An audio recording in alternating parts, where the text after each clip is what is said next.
Sanctus, Sanctus, Sanctus Dominus Deus Sabaoth. Salam jumpa kembali saudara-saudariku yang terkasih dalam Tuhan kita Yesus Kristus. Salam sejahtera untuk kita semua. Berkat Allah yang Maha Kuasa senantiasa menyertai kita. Hari Selasa tanggal 11 Juni tahun 2024 adalah peringatan wajib Santo Barnabas Rasul. Barnabas berasal dari Siprus, keturunan bangsa Yahudi dari suku Lewi. Ia bersedia menerima nama baru, yaitu Barnabas, yang berarti putra penghiburan, yang diberikan para rasul sebagai pengganti nama aslinya, Yosef. Ia dikenal luas karena hubungannya dengan Paulus. Barnabaslah yang mengantar Paulus kepada para rasul untuk menceritakan peristiwa penampakan Tuhan pada Paulus di tengah perjalanannya ke Damsyik untuk menangkap orang-orang di sana. Di Antiokhia, Barnabas mengajar umat tentang Kristus yang hidup dan meneguhkan mereka dengan teladan hidupnya yang saleh. Selama berada di sana, ia berhasil mempertobatkan banyak orang dan selalu meminta mereka agar tetap setia kepada Tuhan. Barnabas menemui ajalnya setelah dirajam oleh orang-orang Yahudi di Salamis. Karena karya dan jasanya, Barnabas dimasukkan dalam bilangan para pendiri gereja dan dianggap sebagai seorang rasul.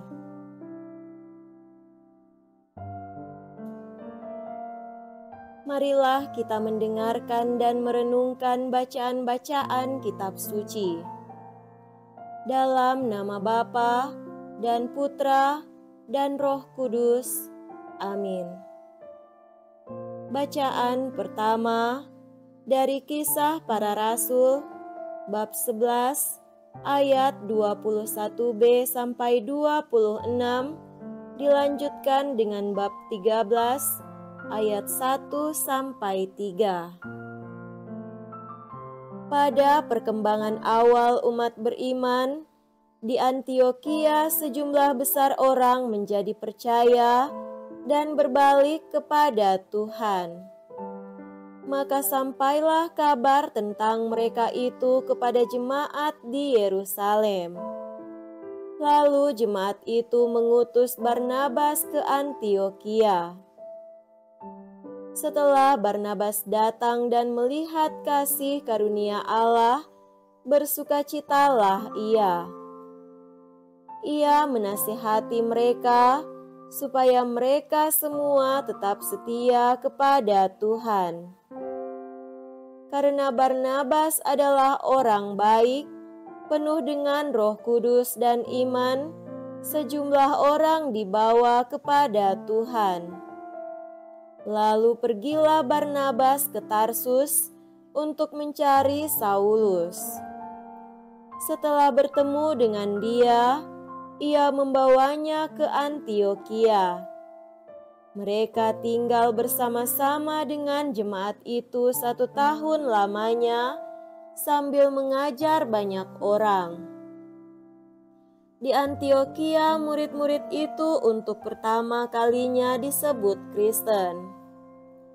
Pada waktu itu dalam jemaat di Antiokhia ada beberapa nabi dan pengajar, yaitu Barnabas dan Simeon yang disebut Niger, Lukius orang Kirene, Menahem yang diasuh bersama dengan raja wilayah Herodes, dan Saulus.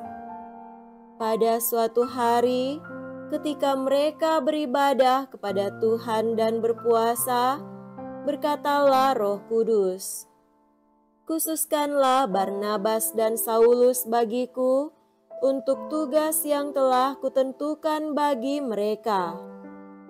Maka berpuasa dan berdoalah mereka, dan setelah meletakkan tangan ke atas kedua orang itu, mereka membiarkan keduanya pergi. Demikianlah sabda Tuhan. Syukur kepada Allah.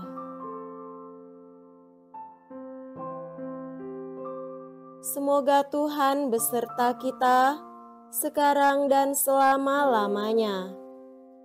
Inilah Injil suci menurut Matius. Dimuliakanlah Tuhan. Injil Matius bab 10 ayat 7-13. Sekali peristiwa, Yesus berkata kepada murid-muridnya, "Pergilah dan beritakanlah, kerajaan surga sudah dekat. Sembuhkanlah orang-orang sakit, bangkitkanlah orang mati, tahirkanlah orang kusta, usirlah setan-setan. Kamu telah menerima dengan cuma-cuma. Karena itu berilah dengan cuma-cuma pula. Janganlah kamu membawa emas atau perak atau tembaga dalam ikat pinggangmu. Janganlah kamu membawa bekal dalam perjalanan. Janganlah kamu membawa baju 2 helai, kasut atau tongkat, sebab seorang pekerja patut mendapat upahnya. Apabila kamu masuk kota atau desa, carilah di situ seorang yang layak, dan tinggallah padanya sampai kamu berangkat. Apabila kamu masuk rumah orang, berilah salam kepada mereka. Jika mereka layak menerimanya, salammu itu turun ke atasnya. Jika tidak, salammu itu kembali kepadamu." Demikianlah sabda Tuhan. Terpujilah Kristus. Saudara-saudariku yang terkasih dalam Tuhan kita Yesus Kristus, tema renungan kita pada hari ini adalah kesaksian iman dan hidup. Hari ini Gereja Universal mengenang kembali kesaksian iman dan hidup dari Santo Barnabas Rasul. Dikatakan dalam Kisah Para Rasul, Barnabas adalah orang baik, penuh dengan Roh Kudus dan iman. Sejumlah orang dibawa kepada Tuhan. Maka tidak heran jika Roh Kudus berpesan khusus tentang dia. "Khususkanlah Barnabas dan Saulus bagiku." Kesaksian iman dan hidup Barnabas telah menggerakkan banyak orang untuk mengikuti jalan Tuhan. Kita bisa belajar apa dari kisah hidup Santo Barnabas? Pertama, menjadi orang baik adalah panggilan setiap orang beriman. Kenapa saya menekankan hal ini? Karena saat ini di sekitar kita berseliweran orang-orang jahat. Bahkan seringkali kita dikejutkan oleh berita-berita kejahatan yang kadang-kadang membuat hati kita miris dan bulu kuduk kita berdiri, karena justru kejahatan yang dilakukan oleh orang-orang yang menamakan diri sebagai orang beragama.